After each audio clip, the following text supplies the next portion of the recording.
And we are recording. Yes, beautiful. Okay, cool.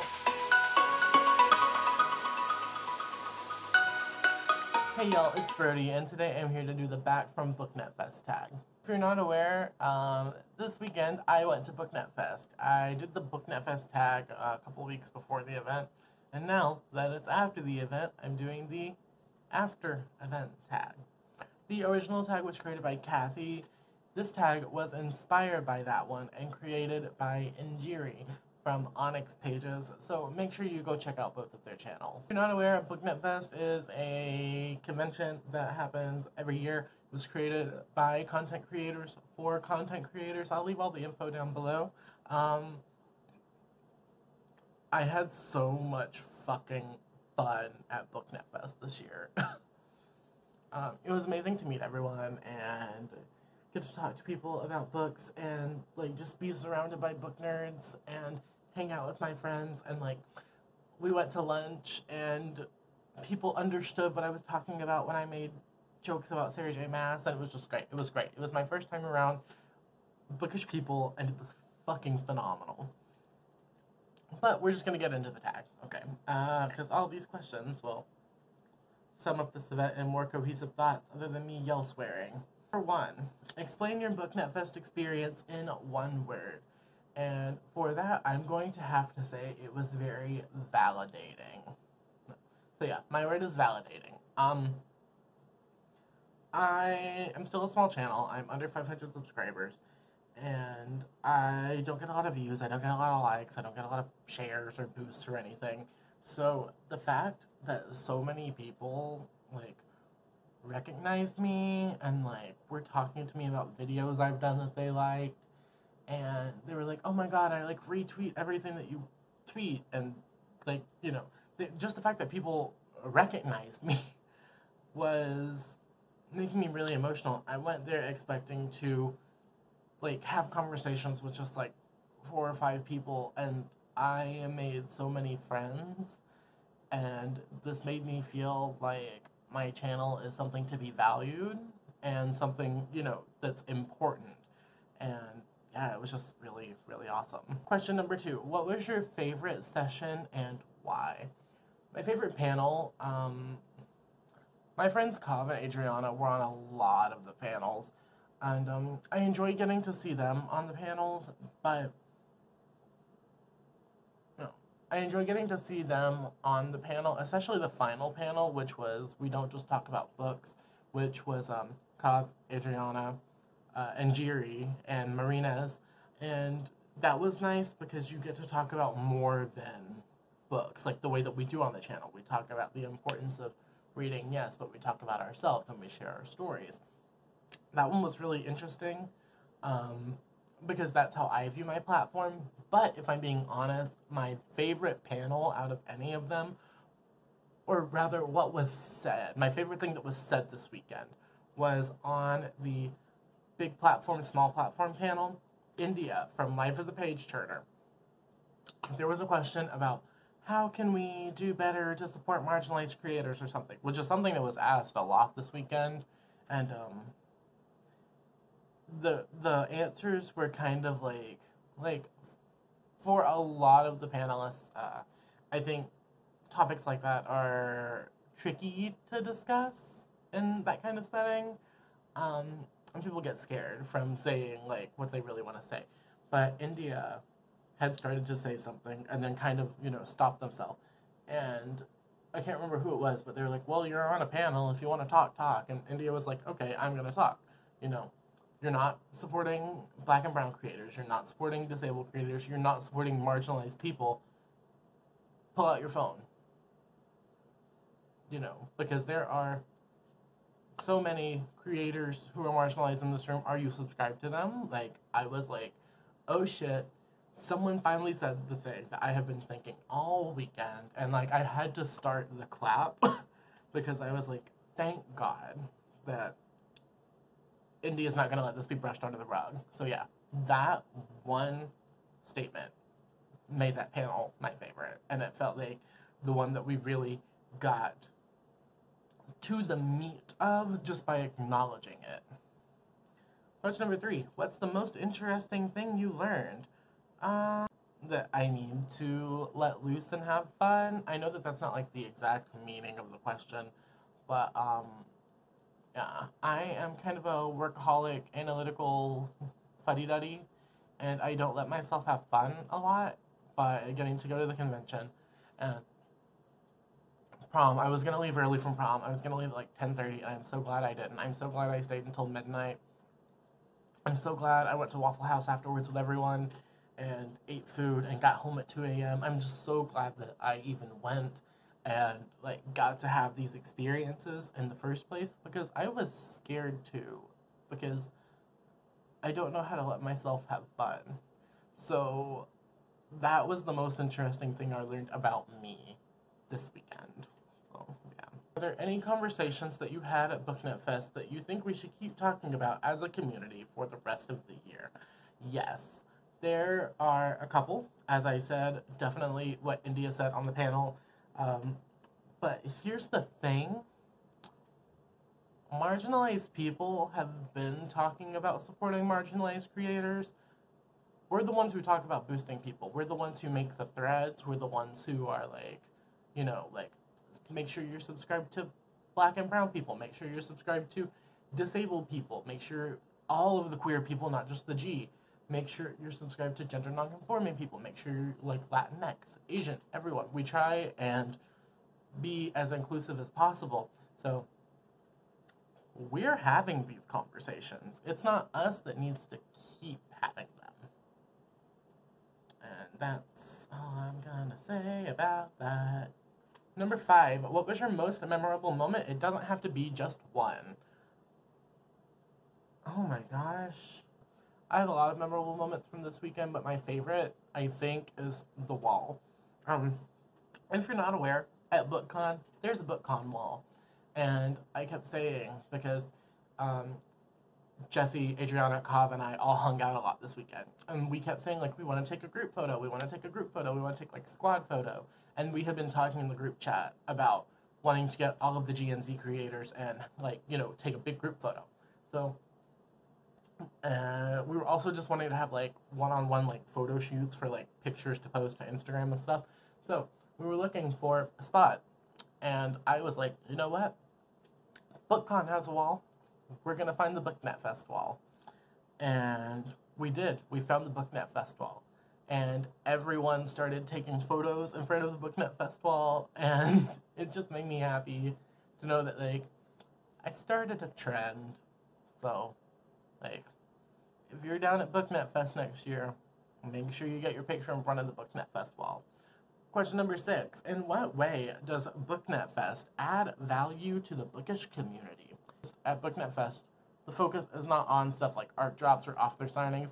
The focus is on meeting other people and, like, talking about things in the community, because it was created by booktubers. It's by content creators for content creators. And also, just whenever you get a bunch of people together, like, you get to meet people and take, you know, networking, but also, like, friendships. I don't feel like I really networked this weekend. I feel like I was just hanging out with my friends, and I think that that's important, that there be, like, an organic, natural setting. Are we on number 7? Number 7. Show us your swag, book swap treasure, or something great you got from a vendor. Okay, I have a couple of things to show you. I got a bunch of bookmarks. These and business cards. Sorry, Zoe. I didn't use bookmarks. I just got them because they were my friends. As far as a book swap treasure goes, I got Zenith. This is an ARC, and I'm gonna have thoughts, I'm sure, just like everyone else. Why is the lighting doing this again? Is it the book? Oh, wow. This is better than a ring light. Oh. We were all standing around after the book swap talking about what we got, and, like, the look on everyone's faces when I pulled this. I just pulled, like, this out of my bag, like, this much. I was holding it, like, this out of my bag. Someone saw it, and they were like, yeah, so that was great. I hope I love it. I don't ever want to hate a book, so I hope I love it. Yeah. More stuff I got this weekend. Kate from Chapter Kate, if you don't know, made booktube pins for BookCon. So I got my booktube pin. Probably my favorite thing I got all weekend because I finally feel like a valid booktuber. Also, this is just something I hung on to.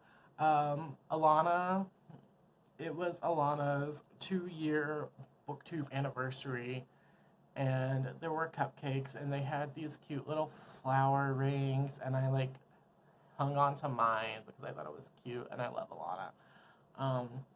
Make sure all these people I'm mentioning, I will leave their videos down below, as always, their channel, so make sure you go check that out. And that segues perfectly into the next question. Shout out a few content creators who inspired you at BookNet Fest. I shouted out a lot of people in my BookNet Fest tag video, so make sure you go watch that one. So I think India from Life as a Page Turner was definitely probably the most inspiring in the sense that I felt comfortable saying something when someone else was saying something. I did not before because I didn't want to like squash the good mood. Who else?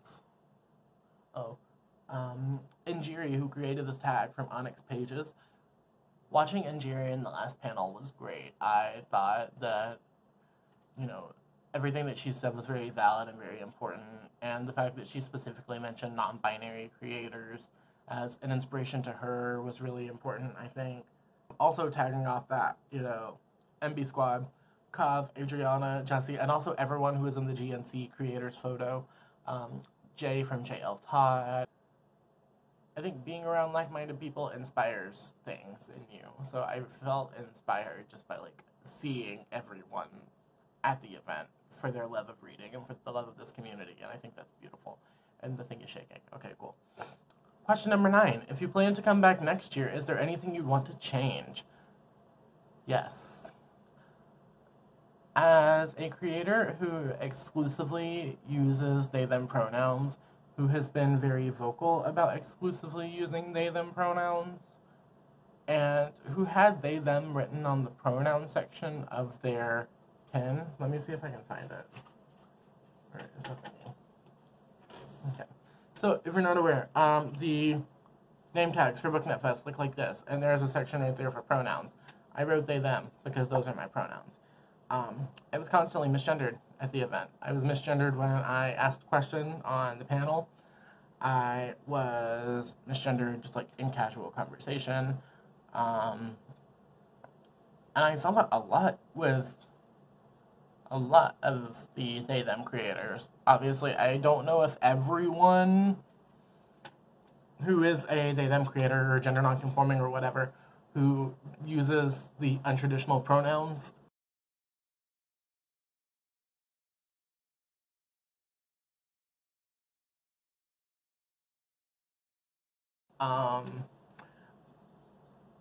I feel like I heard every GNC creator misgendered at least 3 times, both in casual conversation and like by panel moderators, and that's something I was very uncomfortable with. And a few of us were talking, and it feels like a punch in the lungs. So that's something I think that we should definitely change. Of course, the GNC people were looking out for each other, and we would correct people. Yeah, so I just want everyone to do better when addressing people as using ungendered language. I understand that you have a lot of people attending the event, and even if you know all of those people and you watch all those people's videos, then it can still be difficult to get pronouns mixed up. But like, if you just use ungendered pronouns, period, then you don't have that problem. Personally, for me, I call everyone they until told otherwise, either like in person or like from their pronouns in their bio. I assume they until told otherwise. And everyone, except for a few people who apparently wanted to be like smartassy, had their pronouns on their thing. And I'm not saying like people didn't put their pronouns. I'm saying a couple of people put like pissy things. So yeah, I would just like to see less gendered pronouns in general, just like making sure you get the pronouns of your panelists right. And I understand that this is something that everyone has to work on, like I said. I just want everyone to be more inclusive. And that's one thing that Marie from My Name is Marina's said on the last panel, is that's something that she knows she has to work on, and she wants to do better. And I appreciate that, because we have to hold ourselves accountable. You know, we have to. But yeah, I just felt like the pronouns on the name tag were a little performative, because it's like, why are we going to have them on there if we're not going to use them? Okay. Question number 10. Please share your prom portrait or any other photos / videos of you having fun at BookNet Fest. I'm going to do a middle school slideshow at the end of this video, so I'm going to go ahead and sign off now. Please, if you want to see the rest of the Back from BookNet Fest tag videos that everyone does, I think everyone is using the hashtag BFBNF tag. So if you want to see more, go check that out. And yeah, I had a really fun time at the event. I met so many cool people, and so many people that like I feel like I only barely interacted with on like Twitter or like commenting on their videos every now and then. I got to see face to face, and we got to hug, and we got to take pictures, and I think stuff like this is really important for the community. So overall, I had a kick-ass time, and I think the problems I have are valid, but there are definitely things that can be, you know, fixed, because there's always room for improvement. Comment question of the day: if you went to BookNet Fest, let me know what your favorite panel was. If you didn't go, then let me know if you're going next year, so we can meet and dance and get drunk at prom. Okay. I hope you have a wonderful whatever it is, wherever you are. I will see you next time for another video. Bye.